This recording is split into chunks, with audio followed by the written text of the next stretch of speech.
Olá, eu sou Matheus e esse é o segundo vídeo de uma série de 3 vídeos em que eu estou falando sobre o TDAH. Se você não viu o primeiro vídeo, volta aqui e assiste, porque esse é uma continuação. Lá eu falei sobre os sintomas e expliquei de uma forma mais superficial de como é o processo de diagnóstico do TDAH. Nesse vídeo, eu vou falar sobre o tratamento. Primeira coisa, o tratamento ele precisa sempre ser medicamentoso? E a resposta é não. Na verdade, o medicamento ele pode ser fundamental em alguns casos, mas a consciência da condição e das necessidades que uma pessoa com TDAH precisa é fundamental para o tratamento. E esse tratamento ele vai variar de acordo com o grau de impacto que esse TDAH está causando na vida da pessoa, das possibilidades de aquisição de medicamento e das condições sociais e profissionais que essa pessoa tem. Como eu expliquei no outro vídeo, nós estamos falando de um transtorno em que a pessoa tem dificuldade de concentração e tem uma hiperatividade e uma impulsividade. Então, se a gente pensar nos tratamentos não farmacológicos, que não envolvem medicamento, nós estamos pensando em tirar distratores do ambiente, em tirar coisas que podem te distrair. Então, tentar se isolar de barulhos ou estímulos visuais externos, tentar reduzir a quantidade de coisas perto do seu local de trabalho que possam te distrair, como, por exemplo, telefone, coisas coloridas, livros, revistas, objetos que causam algum estímulo para você. E estamos falando sobre a sua hiperatividade, sobre a necessidade de movimento. Então, algumas adaptações no trabalho são muito interessantes. Muitas pessoas não se adaptam a esse método de sentar e produzir, ou de ficar quieto no local produzindo. Então, alguns objetos de movimento para as pernas, alguns objetos pequenos de movimento para as mãos, às vezes adaptação de altura da mesa para conseguir trabalhar um tempo em pé, são medidas muito interessantes. Eu vou anexar aqui um link da Sociedade Brasileira de TDAH, que traz uma lista enorme de várias coisas que podem ser feitas para te ajudar. E aí fica muito simples de você recorrer a essas estratégias. Agora, falando mais da área médica, sobre os medicamentos, existem várias opções para a gente iniciar o tratamento do TDAH. Bom, muitas vezes o TDAH ele vem junto com outras condições. Muitas vezes pela demora do diagnóstico, pelo sofrimento causado, pela queda da qualidade de vida por muito tempo. Essas pessoas que têm TDAH podem ter junto também um transtorno ansioso, um transtorno depressivo, por causa dessa falta de tratamento, como eu disse. Então, antes da gente pensar em medicamentos estimulantes para melhorar a concentração, a memória, o foco, nós precisamos resolver o plano de fundo dessa pessoa. Como que está o seu lado emocional, o seu humor? Se a gente perceber que esse humor está alterado, nós vamos iniciar um tratamento para isso. Pode ser que seja necessário um acompanhamento com um psicólogo e pode ser necessário medicamento para ansiedade. E aí, nós vamos tratar primeiro esse plano de fundo que esteja acontecendo. Bom, às vezes vai ser necessário isso, às vezes não.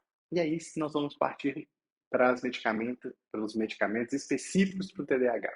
Bom, existem alguns nomes que são super famosos, né? A Ritalina e o Venvance são os medicamentos mais falados no tratamento. E muitas pessoas têm, por vezes, o desejo de usar a Ritalina para melhorar o foco.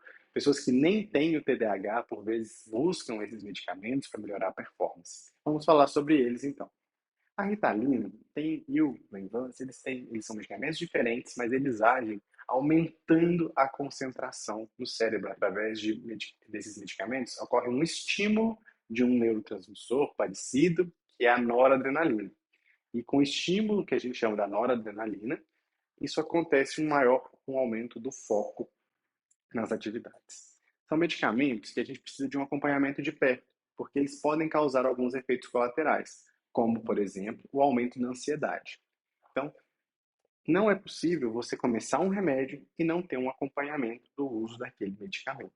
De efeito positivo, as pessoas relatam que diminui essa sensação de desfoco, de não conseguir fazer as coisas, de procrastinação, e também referem melhora dessa hiperatividade, desses movimentos que podem estar em excesso.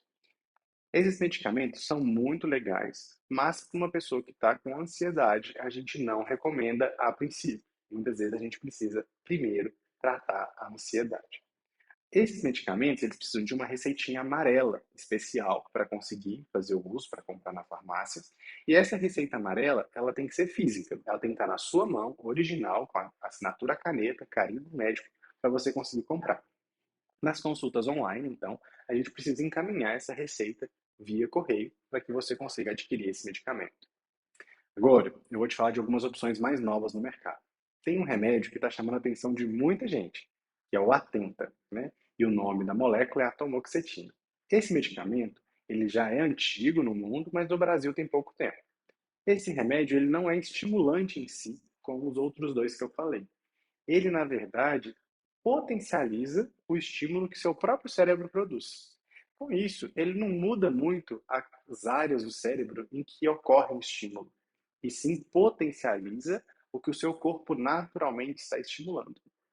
Com isso, a gente tem um perfil de ação um pouco mais fraco, no sentido de resposta do foco, em que os outros, você toma o remédio e já sente aquele efeito. Nesse é preciso um tempo de uso, uma exposição ao medicamento, para que haja um efeito legal. Por outro lado, ele tem menos efeito colateral e pode ser utilizado em quem está com ansiedade. Então, por esse motivo, muitas vezes a gente tem gostado de utilizar o Atenta para o tratamento do TDAH. E agora eu vou falar uma outra opção, que é a minha opção de escolha, que eu gosto muito de fazer o tratamento do TDAH com essa opção, que é utilizando a cannabis medicinal. A cannabis é uma planta, né, conhecida muitas vezes como maconha, em que existe o uso recreativo, em que as pessoas usam de forma adulta para ter um desligamento, um relaxamento, uma sensação diferente do dia a dia, mas existe a cannabis medicinal, que tem uma pegada diferente. A gente não usa com esses intuitos recreativos. Então, no Brasil hoje nós temos essa utilização regulamentada pela Anvisa e é permitido, é possível fazer o uso. Como que funciona? Através do uso da cannabis medicinal, a gente tem várias moléculas disponíveis dentro desse perfil de cannabis medicinal. O mais famoso é o canabidiol, mas existem várias outras substâncias ali dentro. Tem os terpenos e os flavonoides e tem os canabinoides. Dentro dos canabinoides, nós vamos ter o canabidiol, o THC, o canabigerol, o canabinol e vários outros. Mas esses que eu falei primeiro são os mais importantes. Através dessa gama de opções dentro da cannabis medicinal, nós podemos pensar no medicamento que te trate como um todo. A ansiedade, o déficit de atenção, a hiperatividade, muitas vezes insônia, dores crônicas e várias outras coisas que você possa ter. Nós conseguimos bolar um medicamento em que um único remédio consiga te tratar. Por essa capacidade de fazer um tratamento muito amplo em um único medicamento, é que a cannabis medicinal tem sido uma ótima escolha para o tratamento do TDAH e das outras coisas que podem estar juntas. E eu tenho utilizado muito e os pacientes têm apresentado grande melhora. Então, se você tem pensado no tratamento do TDAH, pense também na opção da cannabis medicinal. Discuta isso com o seu médico, porque pode ser um excelente tratamento para você.